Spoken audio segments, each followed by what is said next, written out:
कहते हैं कि बर्दाश्त करने की भी एक सीमा होती है। आज की कहानी जो आज की सच्ची घटना मैं आपको सुनाने जा रहा हूँ। इस सच्ची घटना में एक लड़की थी कि लगातार उसके ऊपर हो रहे अपराध को बर्दाश्त पर बर्दाश्त की जा रही थी, जबकि उसे बहुत पहले इसका शायद विरोध करना चाहिए था, बहुत पहले कदम उठाना चाहिए था। जब वो कदम उठाती है तब जाकर कहीं बहुत देर हो चुकी थी, इतनी देर कि वहाँ से वापस लौट कर आना शायद बहुत मुश्किल हो जाता है। अब भले ही चाहें अपराधी को कितनी भी बड़ी सज़ा मिल जाए, मगर जिस लड़की के साथ अपराध हुआ है वो लड़की शायद ही कभी उस अपराध से उबर पाएगी। आदाब, नमस्कार, सत श्री अकाल। मैं उस्मान सैफी। आज की जो सच्ची घटना मैं आपको सुनाने जा रहा हूँ, ये सच्ची घटना है उत्तर प्रदेश की राजधानी लखनऊ का एक इलाका है इंदिरानगर, और इसी इलाके का एक थाना लगता है गाजीपुर। दरअसल 15 मई 2022 की सुबह लगभग 10 या 11 बजे के आसपास का वाक़या रहा होगा। एक लड़की जिसकी उम्र लगभग 16 साल के आसपास, वो एक असहनीय दर्द से परेशान हो रही थी, और उसकी बिगड़ती हालत को देखकर उसके माँ बाप ने उससे पूछा कि बेटा तुम्हारे साथ क्या हुआ है, क्यों तुम इतना परेशान से दिख रही हो। लड़की रोने लगती है और रोते रोते अपनी जो आप बीती बताती है उसको सुनने के बाद उसके माँ बाप के भी रोंगटे खड़े हो जाते हैं। दरअसल वो लड़की बताती है कि जिस घर में वो ट्यूशन पढ़ाने के लिए जाया करती है, उस घर के मालिक ने, उस घर के जो बच्चों के पिता हैं उसके साथ उन्होंने बहुत गलत कृत्य किया है। पूरी कहानी, पूरा वाक़या सुनने के बाद माँ बाप उसको सीधा लेके जाते हैं गाजीपुर पुलिस स्टेशन में, और वहाँ जाकर अपनी बेटी से कहते हैं कि जो भी तुम्हारे साथ हुआ है वो बताओ। इंस्पेक्टर के सामने जब लड़की पेश होती है, वहाँ पेश होने के बाद बताती है कि साहब लगभग 4 महीने पुरानी बात है, ये जनवरी के आखिर की बात है, सन 2022 की मैं बात कर रहा हूँ। उस दिन जब ये बच्चों को ट्यूशन पढ़ाने के लिए टीचर घर पे गई हुई है, तो घर पर सिर्फ इसका मालिक है, इसका मालिक का नाम आशीष उर्फ शेखर, जो कि एक डॉक्टर है पेशे से। उस दिन घर पर कोई नहीं था, बच्चे और उसकी पत्नी गए हुए थे बाजार में कुछ खरीदारी करने के लिए। घर पर जब कोई नहीं है तब डॉक्टर साहब उसे कहते हैं कि आप थोड़ी देर आराम करिए, बैठिए, बच्चे अभी बाजार से आते ही होंगे। पूरा विश्वास में लेने के बाद फिर सीधा रसोई में जाता है डॉक्टर, और रसोई में जाने के बाद चाय बनाता है और चाय बना के ला के देता है। चाय जैसे ही लड़की पीती है, चाय पीते पीते वो कहता है कि मैंने तुम्हारे कुछ फोटोग्राफ्स लिए हुए हैं, शायद तुम्हें पता नहीं होगा।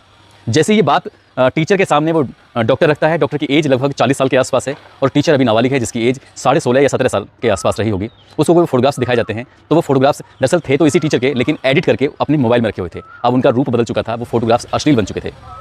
डॉक्टर कहता है कि ये फोटोग्राफ्स मैं वायरल कर सकता हूँ, अगर तुम चाहो तो नहीं करूँगा। जब ये बात उस टीचर से कही जाती है तो टीचर कहती है कि इसे क्यों वायरल करना चाहते हो, मैंने तो कुछ ऐसा किया भी नहीं है जैसा तुम मुझे मोबाइल में दिखाने की कोशिश कर रहे हो। तो जब ये बात इन दोनों के बीच में आप काफ़ी बहस भी हो जाती है। तब तक वो चाय पी चुकी थी, उसे नहीं पता था कि चाय जो उसने पी है इसके अंदर कुछ मिला हुआ है, यानी कि कुछ ऐसी नशीली चीज़ मिली हुई थी जिसको पीने के बाद उसकी हालत लगातार गिरती चली जाती है, और ऐसा लग रहा था जैसे कि उसे बहुत तेज़ी के साथ नींद आ रही थी।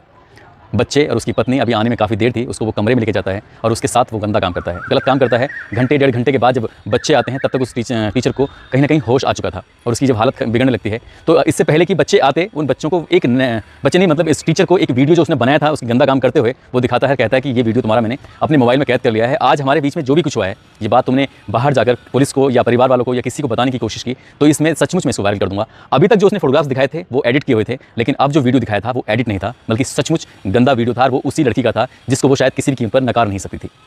आज के दिन लड़की ने ट्यूशन नहीं पढ़ाया बच्चों को, और वो अपने घर चली जाती है और परेशान हो जाती है। अब उस डॉक्टर का जब मन करता था तब उस टीचर को अपनी मन मर्जी के मुताबिक घर पर बुलाया करता था, और तब उसके साथ वो गंदा काम करता था। धीरे धीरे करके ऐसे ही वक्त गुजरने लगता है, और वो टीचर एक दिन गर्भवती भी हो जाती है। जब लगभग 2.5-3 महीने का उसके पेट में गर्भ पल रहा था तो उसे पता चल जाता है कि मेरे पेट में गर्भ पल रहा है। उसको जब उल्टियाँ लगती हैं तो डॉक्टर से कहती है शायद आपको पता नहीं है, मेरी तबीयत खराब हो रही है, तबीयत बिगड़ रही है। डॉक्टर कुछ उसको ऐसी दवाइयाँ देता है जिससे क्या गर्भपात हो सके, बस उन गोलियों को खाते ही उसकी तबीयत बिगड़ जाती है। और ये 14 मई 2022 को उसने वो गोलियाँ दी थी खाने को, और पूरी रात यानी 14 और 15 मई की पूरी रात उसको ऐसी निकल जाती है। जब दिन निकलता है, रविवार का दिन होता है, तब भी उसकी हालत ऐसी ही ख़राब थी। और जब हालत ख़राब उसके माँ बाप देखते हैं तब उन्हें एहसास होता है वो कई महीने के बाद कि उनकी बेटी के साथ लगभग 4 महीने से ऐसे ही घिनौना कृत्य चल रहा था।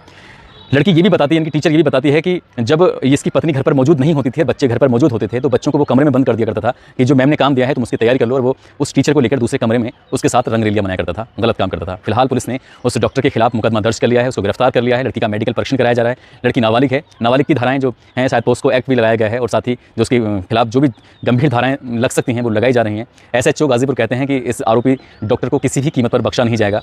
इसके खिलाफ पुख्ता सबूत भी मिले हैं, और जल्द से जल्द चार्जशीट लगाकर आरोपी को सजा दिलाने की पूरी कोशिश की जाएगी। दोस्तों, इस कहानी को, इस घटना को सुनाने का उद्देश्य किसी को परेशान करना नहीं है, किसी का दिल दुखाना नहीं है, बल्कि आपको बताना है कि आपके साथ यदि कोई अपराध होता है और पहली बार आपके साथ अपराध हो रहा है तो आप पहली ही बार में इसका विरोध कर दीजिए। यदि आपने ये सोच के कि बात यहीं पर खत्म हो जाएगी तो कभी बात खत्म नहीं होती है, बल्कि बात की शुरुआत ही वहीं से होती है, और उस पहले ही बात को, उस पहले ही अपराध को आधार बना के फिर लगातार अपराध पर अपराध होता चला जाता है। इस शिक्षिका के साथ भी ठीक वैसे ही होता रहा, और जब बात हद से कहीं ज़्यादा बढ़ चुकी थी, एक लिमिट क्रॉस हो चुकी थी, जब लगा कि हाँ ये बात माँ बाप को बतानी चाहिए, जबकि पहले ही दिन उसने बताई होती, तो शायद आज वो इस परेशानी से, दुख से कभी भी नहीं उभर रही होती। पुलिस की कोशिश है कि इस शिक्षिका की काउंसलिंग कराकर उसे इस दुख, इस तकलीफ से बाहर निकाला जाए, ताकि वो अपने आगे की ज़िंदगी खुशहाल ज़िंदगी जी सके। दोस्तों, अपना ख्याल रखें, सुरक्षित रहें। जय हिंद, जय भारत।